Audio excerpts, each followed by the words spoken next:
The Death Mage Who Doesn't Want a Fourth Time. Chapter 92. The troops led by a herbivorous man versus the Red Wolf Knight's Order. Vandalou has reached level 100 in Insect User. You have job changed to Tree Caster. You have acquired the Plant Binding Technique skill. The Farming skill has been combined with the Plant Binding Technique skill. The levels of the Rapid Healing, Superhuman Strength, Plant Binding Technique, and Thread Refining skills have increased. There were no new jobs this time. A short while after finishing his job change, Vandalou returned from the Immortal and Forest. "Mom, everyone, I've become a plant binding type man," Vandalou announced. "Really? That's amazing, Vandalou," said Darcia, praising Vandalou no matter what he did, despite not understanding his play on words. "No, wait, Van, what does herbivorous mean?" asked Bastia, giving him a perplexed look. "They're a type of person that was growing in number in the world I used to live in," Vandalou replied. Considering those called herbivorous men on Earth, Vandalou was more of a carnivorous man, however. "Actually, with the plant binding technique skill I gained after my job change, I've been able to do things like this," said Vandalou. And then a monster plant popped out of his head. "I see. So it is a plant version of the insect binding skill," said Zadiris, commenting on the skill while ignoring Vandalou's joke. "But will the insects and plants not consume each other?" "That's never happened in the monster plant fields or in the Immortal and Forest, so I wouldn't think so," said Vandalou. I see." Another plant's roots appeared right before Zadiris's eye. "Boy, this appears to be a very ordinary plant," she said. "Yes, it is a very ordinary plant," said Vandalou. "My farming skill became combined with the plant binding technique skill, so I've become able to cultivate plants inside of my body as a result." "Are they not acting as parasites to you?" Zadiris asked. "Oh, look! Oh, Nissan! Bochan's head is full of flowers!" Rita exclaimed. "Rita, if you say it that way, it sounds like Bochan is a useless person, doesn't it?" Saria exclaimed indignantly. "There are other ways to say it, aren't there? Like saying that it's wonderful and spring-like." You too. I know that you don't mean anything bad, but I think there's another way to say it, isn't there?" said Darcia. It seemed that the phrase head full of flowers and spring-like didn't have particularly good meanings in Lambda either. "It's fine," said Vandalou. "They just use up a little of my vitality." "Vandalou-sama, unlike your mana, your vitality isn't very high, is it? You must be careful with it and not be wasteful with it," said Eleonora, as if teaching him how to use his pocket money. "Okay," said Vandalou, "but I'm raising plants that have medicinal compounds, so there's no need to worry. For example..." A white mushroom sprouted from Vandalou's head. "If I'm not mistaken, that's a mushroom that can be used for potions, isn't it?" said Kachia. "If I recall, it has healing properties even if you eat it as is. But it's a bit... It looks more and more like they're parasitizing you." It was a convenient mushroom, but it didn't seem to be very popular with Kachia and the others. "This is training for my skill as well, so go ahead and take some," said Vandalou, offering the mushroom to everyone as a present. He produced more mushrooms from his head, plucked them, cut them into even pieces with his claws, then used his thread refining skill to produce thread from his mouth and bundled the mushrooms pieces together. Incidentally, he had recently become able to produce thread from his mouth, or more accurately from the tip of his tongue, and his fingertips. Perhaps for this reason, his thread reeling skill included the sewing skill. He could make fabrics more freely than before, so it was very convenient. Vandalou could also quite freely control the properties of the thread produced by thread refining, so he was planning to use it to make swimsuits. He could produce threads with adhesive properties, threads that could cut flesh and bone on contact, or transparent thread, but for now he was using it to make clothing. "Wow, thank you," said Rita. She, Katia, and Eleonora, the ones who used to be humans, were happy with the mushrooms. Does this have some medicinal effects? Asked Zadiris. Van, these aren't very tasty, said Bastia. The pure ghouls, perhaps because they had no custom of giving flowers as gifts, seemed perplexed. Munch, munch, munch. Rahapisage was eating them. Pavina and Jadal saw her and ate them as well. They're so bitter, said Pavina. It seemed that her memories of human society were somewhere very far away now. Vandalou produced sweet fruit for Pavina and Jadal to eat. Darcia seemed to have entered parenting mode. Vandalou, I'm happy, but when you're giving presents to girls, you need to think about what they would like, she said. Yes, Mom, said Vandalou. You can't think of it as too troublesome, Darcia continued. Your father used to say that thinking about things like this was the enjoyable part of courting girls. Mom, what kind of things was Dad doing? Vandalou asked. If I recall, he was apparently seducing girls in bars in order to gather information, getting along well with the prostitutes, things like that. Come to think of it, you're the same, Vandalou. Darcia smiled as her words gave glimpses to the wrongdoings of Valen, Vandalou's father, as to be expected of the former dog of a pure-breed vampire. Well, I gave dresses and tuxedos to Braga and the other black goblins for their weddings, and I baked them cakes as well, said Vandalou. Wedding parties were only held for the wealthy people of Lambda, but one had been thrown for the wedding ceremonies of the black goblins. This was the debut of the wedding dresses and tuxedos made of honey silk, as well as a cake decorated with cream made from goat milk. Everyone had loved it. The dresses were particularly popular with the people from the first cultivation village. Many of them had sparkling eyes and said that they wanted to wear them as well. Even for the ghouls, whose fashion sense was quite different from that of humans, the frills and laces were fresh ideas.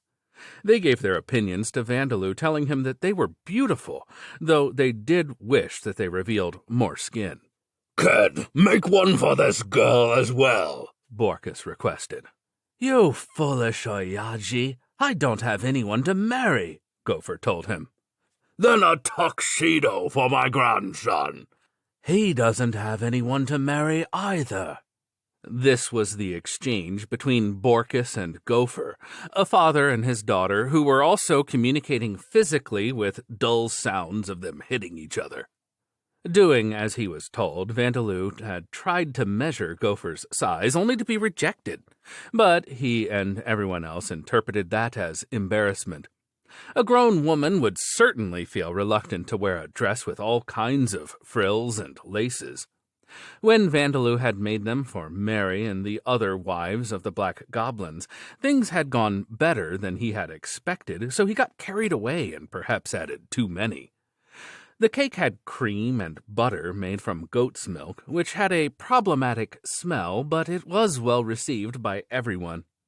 According to a documentary on goat farming that Vandalou had seen on Earth, he remembered that goat's milk simply absorbed smells from its surroundings easily, so it would not smell bad if machines were used to squeeze it from the goats quickly. With this in mind, he had thought of squeezing the milk from the goats in a sterilized room while continuously casting deodorization, so the goat's milk did not smell. In fact, he had added large quantities of a sweet flavoring made from vanilla beans that he had found in the Eclipse King's orchard.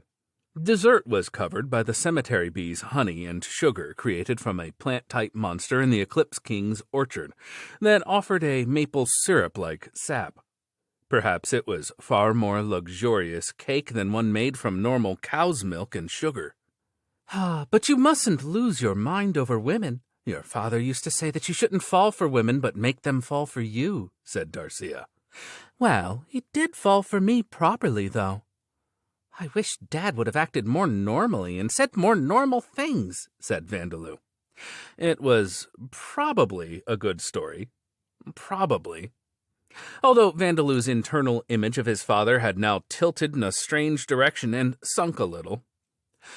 Well, leaving that aside, I'm going to the 7th cultivation village tomorrow, so I'm going to make preparations now.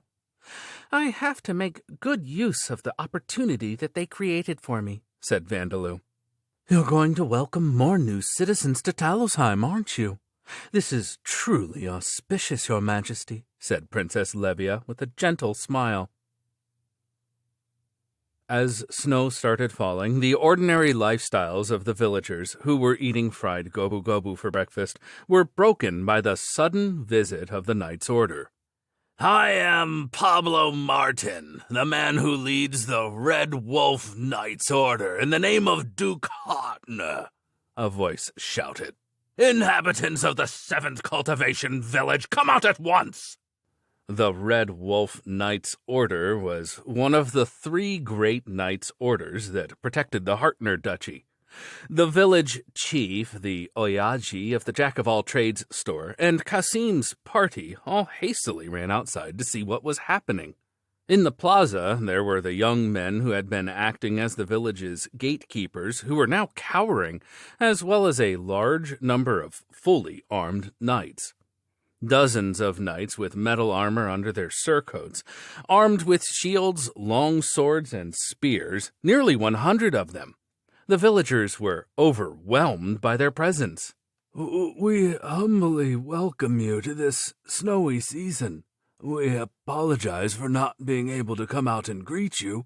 What business did you have on this day? Asked the village chief, surprised and wondering what on earth this was about. I have come to collect taxes in the name of Lord Lucas, the next Duke of the Hotner Duchy. Each person must offer 100,000 bombs right this instant, Pablo demanded, a nervous look on his face. The villagers were shocked by the amount that he was requesting. 100,000 bombs! There's no way we would have such an amount. And what do you mean, right this instant? We were promised that we would be exempt from taxes for 5 years. 100,000 bombs was an amount of money that even many noble families did not have. Of course, it was certainly an amount that the people of the cultivation village could not make even if they frantically worked for an entire year. Even Kasim and his party, who had become D-class adventurers, could not earn this much in a year. Such a tax was being demanded not of each household, but each individual. It was absurd. What are you even thinking? Even if we sell our houses and fields, it's impossible. You know that much, right? Fester shouted. The nervous-looking Pablo opened his mouth to reply. The 5-year exemption from taxes that Lord Belton established has been invalidated, he said. Those who could not pay poll taxes were taken away as debt slaves. Seeing the knights' attendants preparing ropes behind Pablo, the faces of the villagers grew pale. Even though debt slaves were treated reasonably well, there was no difference in the fact that they were bought and sold between owners. Families would be torn apart, and depending on the owner, they could meet faces worse than death. And if they were not sold, they would be treated like criminal slaves and sent to places where they would be worked to death. The slave-run mine was no more, but there were other final destinations for unsold slaves. That is nothing more than tyranny, Lena cried. That's right! Even Alda teaches that you should watch your limits, Kasim shouted. Everyone grew angry, but Pablo and his men responded by drawing their swords and pointing them at the villagers. Your name is Lena, wasn't it? You have been charged with embezzlement and fraud, Pablo declared. Until the investigation is completed, your qualifications as an Adventurers Guild employee is void. There is also suspicion that the 3 adventurers known as Kasim, Zeno, and Fester are accomplices in the guild employees' fraud. Your qualifications as adventurers are void as well. We have permission to deliver your punishments on the spot if you make any attempt to escape. No way! Lena cried, almost screaming. Fraud? There's a limit to how far you can go with false accusations, shouted Fester in a rage. "Calm down! They'll cut us down on the spot," said Cassim, trying to calm them down. A middle-aged man, protected by a knight on either side, approached them. "Hand over your employee badge and your guild cards." The administrative official accompanying the knight's order confiscated the identification items of the distraught Lena and frustrated adventurers. Pablo seemed nervous again as he looked at the villagers, who were now wearing expressions of resignation. "This is strange. Things are going too well." Lucas had expected Pablo to force the villagers to reveal its hidden military force after being cornered for these absurd reasons. The Red Wolf Knight's order had gained total control over the people, and that was the end of it.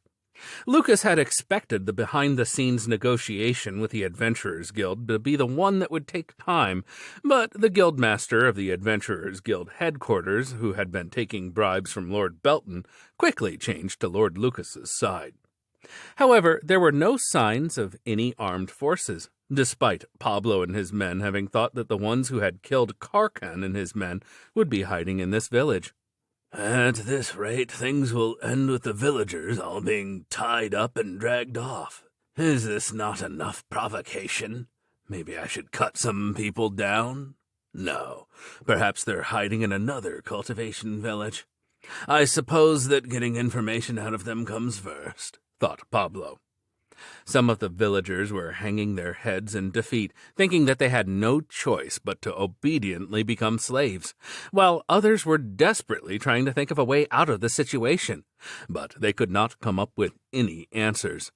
But before anything happened, a group of several people who had calmly walked through the unmanned gate appeared. "Who are you people?" Pablo had thought that the armed forces had finally arrived, but these people were what looked like 5 ordinary villagers. It was only after his question that he realized that the one standing at the front was a child who was less than 10 years old. "Vandalou, what are you doing here at a time like this?" "Oi, that guy isn't a villager, he's just a passerby." After noticing Vandalou, Cassim and his friends hastily raised their voices so that he wouldn't get caught up in this mess. But it was one of the people behind Vandalou who responded to their words. "Everyone of the 7th cultivation village, do you remember me?" asked this person. "Village chief, son. My father has always been in your care. Cassim, Zeno, Fester. I've talked to you before as well, haven't I?" The villagers opened their eyes wide in shock at the sight of this young man whose face had ordinary features that could be found anywhere. "You're the son of the 1st cultivation village's chief, Sebas. You're Sebas." "There's no doubt about it, that's Sebas. But why is he here? The 1st cultivation village was deserted. They were supposed to have gone to another land for cultivation." "Why are you with Vandalou?" The young man's name was Sebas. He was the son of the 1st cultivation village's chief. He had joined Vandalou at the slave-run mine and become a citizen of Talosheim. "Everyone, listen to me. The cultivation project is a complete lie. Everything is a conspiracy conducted by the Hartner family. We've been cheated. Nobody from the 1st cultivation village was sent to another land for cultivation. We were sent to the slave-run mine to the south. We're not cultivators. We've been abandoned," he said to the villagers of the 7th cultivation village, pointing at Pablo with a hateful expression on his face. The villagers were astounded and looked from Sebas to Pablo. Sebas was a friend that they knew. Pablo and his men, on the other hand, while seemingly being important knights, were making unreasonable demands and trying to turn the villagers into slaves. It was clear as to which story should be listened to. "You're the son of the chief of the 1st cultivation village, and you were in the slave-run mine?" Pablo repeated. He and his men were not trusted by the villagers, but this was not a problem at all. The problem was that a young man who was in the slave-run mine where all of the soldiers and slaves were supposed to have turned into skeletons was standing here. "In other words, you're a runaway slave. I shall hear your explanation later. Give up quietly." With Pablo's words, swords and spears were pointed at Sebes. It seemed that they had already realized that this was no group of ordinary people. The knights formed a semicircular shape as they surrounded them and closed in. Seeing this, the villagers were wearing expressions of resignation once more. Even if there was a conspiracy or whatever else, there was no changing their fates. This was something planned by the man who was about to become the most powerful person in the Hartner Duchy, and even the Adventurers Guild had a hand in it. Complaints from people like them who were refugees from another land were futile. At this rate, even bringing up the fact that the Church of Alda was exempt from tax would be pointless. "Everyone, please, listen to me," said Vandalou, who had remained silent up until now. "We will defeat these knights, completely independent of the desires of the people of this village. I will fight them and defeat them." Hearing the young boy's flat-toned declaration, the knights snickered. They knew that they couldn't judge an enemy's ability by their appearance and age, but there was no way that they could be defeated by this small, thin boy who could almost be called a toddler and a group of unarmed villagers. That was what they thought. The people of the 7th Cultivation Village seemed to agree. They all shouted at Vandalou to stop his reckless behavior, but he ignored them and kept speaking. "After I do this, please decide whether you will follow us back or not. Now then." "No, I'll decide now. I'm going with you guys," said a voice, interrupting Vandalou. It was Fester's voice. He got back onto his feet from his kneeling position, picked up the sword that he had cast to the ground along with its sheath, and pointed its tip at Pablo and his men. Rather than stopping him, Cassim picked up his shield, and Zeno picked up his weapon as they got to their feet as well. "There's no helping it. I suppose we'll join you," said Cassim. "Well, I suppose it's better than becoming a slave," said Zeno. Fester blinked in confusion at the fact that his companions were not stopping him, and then gave a manly smile.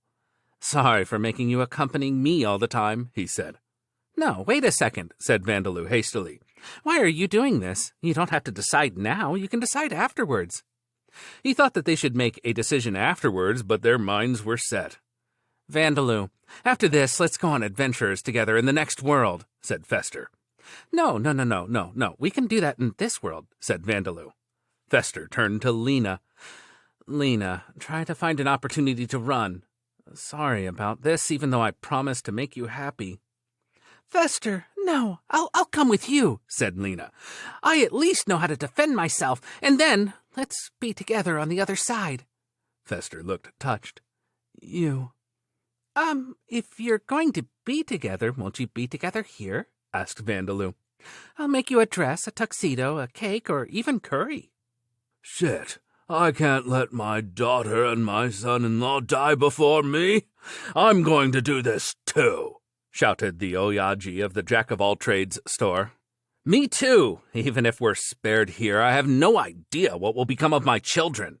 You saved my life before, so I'll use it for your sake now," said the former stonemason, Even, whose life Vandalou had saved before. The villagers continued to stand up one after another, and even the Red Wolf Knight's order felt a little flustered. But the one panicking the most was Vandalou. "So then, Your Majesty, what will we do?" asked one of the other people with Vandalou. "There's no other choice," Vandalou replied. "I'll support the villagers, and you guys go with the plan." "Certainly." "I suppose it was a mistake to think I could do the same thing as I did in the slave-run mine," Vandalou said with a sigh.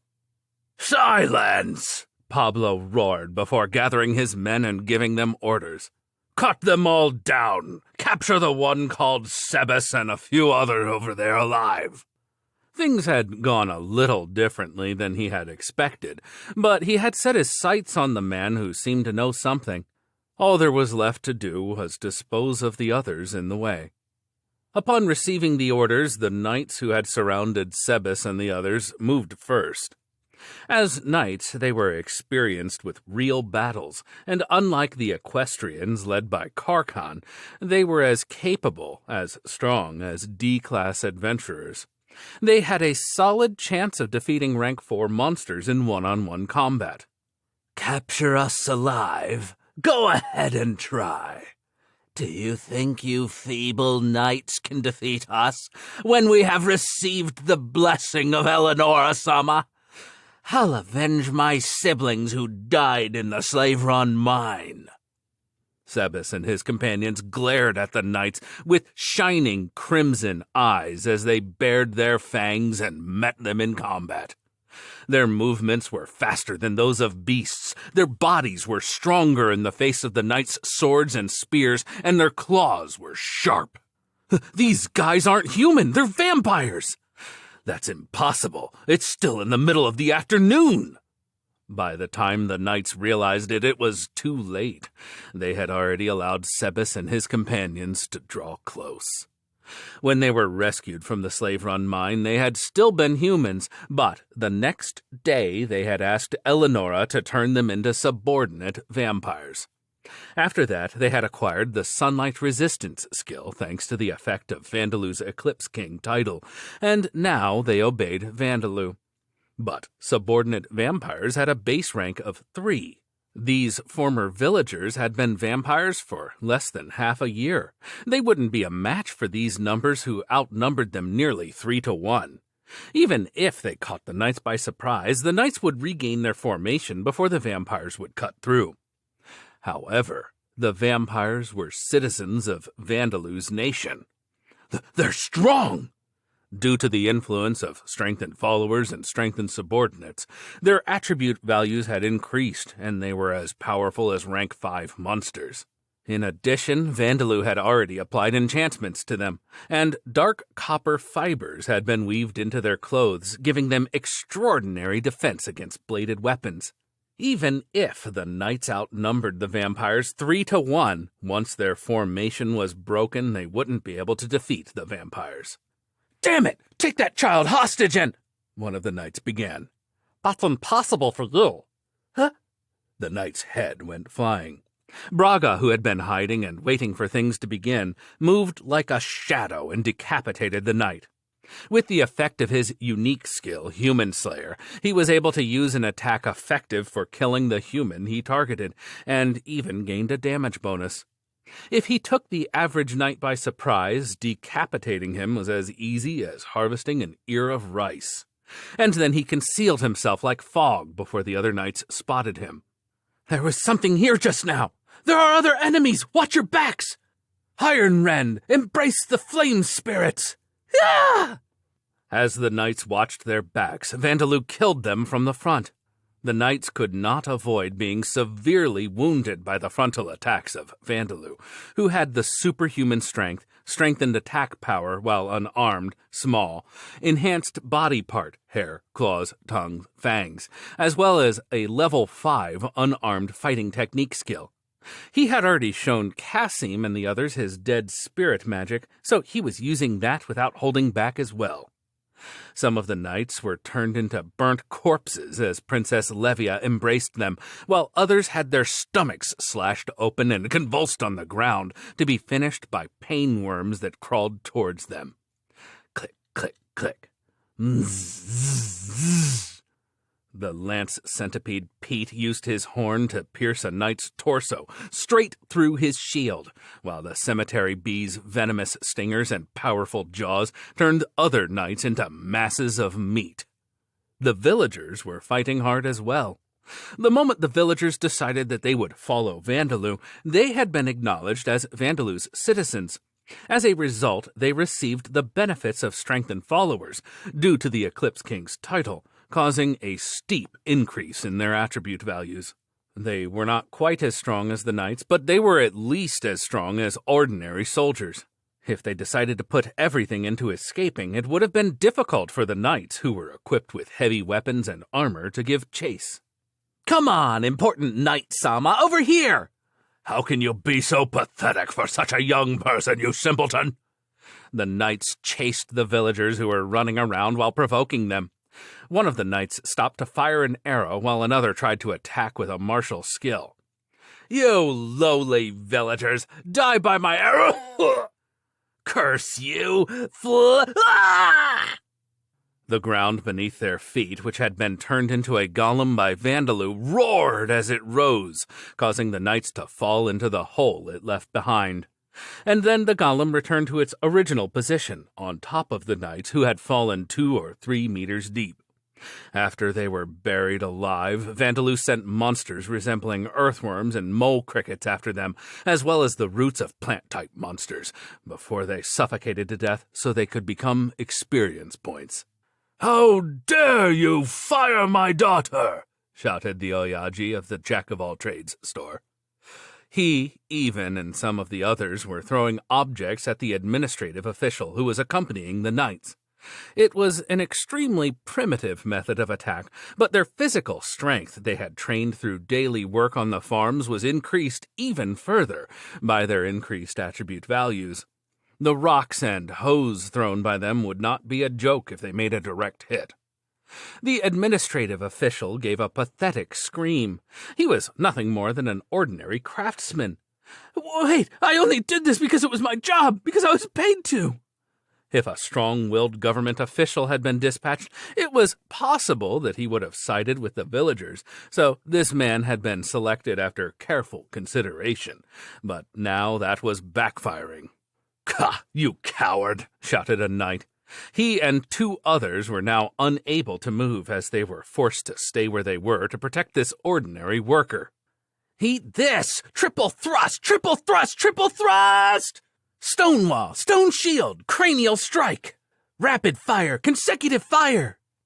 In terms of their attribute values, Cassim and his friends, the D-class adventurers, had become as strong as C-class adventurers. They were not powerful enough to overwhelm the knights, but they fought with spectacular coordination, and had already defeated 2 of the knights. "Please run and lead the knights away while you have their attention. Aim for that administrative official. Throw anything you can find at him. Fall back for now and change places with Cassim." These were the orders of Vandalou, who had used spirit form transformation and stretched his arms into string-like shapes to connect himself to every villager. Using the vision from the lemures positioned all over the place, Vandalou was constantly monitoring the situation. He followed up on the individual dangers detected by Danger Sense Death and used rapid healing to treat small injuries. He was even casting his enchantments, energy absorption and bloodshed enhancement, and providing mana to Cassim's party, as well as Sebas and the other vampires. Just to be absolutely safe, he was giving the villagers the benefits of his commanding and coordination skill as well, so there were no ordinary villagers in this place anymore. What is this place?" shouted Pablo. Barely a minute after he had given his men orders, they were in the inferior position. In fact, his subordinates were letting out their dying screams one after another as they were scattered. In order to defeat the mysterious armed group that had defeated 50 of Karkan's men, Pablo had brought nearly 100 men with him, and each of them was at least as strong as Karkan himself. And yet they were being slaughtered in a one-sided fashion. The battlefield was an irrational place, but wasn't this a little too irrational? "Those who aren't injured, step to the front and use your martial skills. Those who can use healing magic, treat the wounded. Don't engage the villagers, slay the monsters and the adventurers first," Pablo shouted. He was still the captain of the Knights' Order. He had seen that the ones who were defeating the knights were Sebas's group, Cassim's party, and Vandalou, so he was commanding his knights to stop attacking the villagers.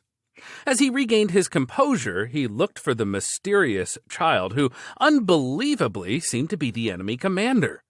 But as the knights stepped forward to try and use their martial skills, an ent suddenly appeared out of nowhere, or at least that's what it looked like to Pablo, and attacked by swinging its branches that were full of apple-like fruits. Several knights were hit directly by the fruits and sent flying away. The ones who were trying to recite incantations for healing magic were surrounded in what looked like black fog that seemed to be interfering with their magic. They were unable to cast their spells. And then Pablo heard groaning and viscous sloshing sounds. He could see stone golems, death iron golems, and around 30 skeletons who had entered the village from the forest. They were the golems that Vandalou had stationed around the 7th cultivation village. He had called them here now. The skeletons were the undead created from the skeletons of Karkan's subordinates who had been slain by the golems. "Make your own decisions on how to deal with the enemy," Pablo shouted. He was essentially telling his men that there were no options left and that he was now relying on every one of his men's individual efforts. And then he joined the battle at the front line as well, in this inferior position with no hope of turning things around. Cassim and the others joining the battle was something that Vandalou had not expected, but the biggest unexpected thing for Lord Lucas and Pablo was that they were desperately lacking in military power to deal with the problem on their own. Job explanation: Insect user. A job that can be acquired after successfully taming a certain number of insectoid monsters. One must have the trust of the tamed insectoid monster. This job provides bonuses to vitality, strength, and stamina. It also provides bonuses to skills that cannot normally be obtained, such as insect binding technique, parallel thought processing, long-distance control, and thread refining. These are all skills that alter the skill owner's mental state and make it difficult to maintain a normal level of sanity, so the job grants the mental corruption skill and causes a gradual loss of sanity. For those who possess different mental structures from ordinary people and those who have already lost their sanity, this is not a problem.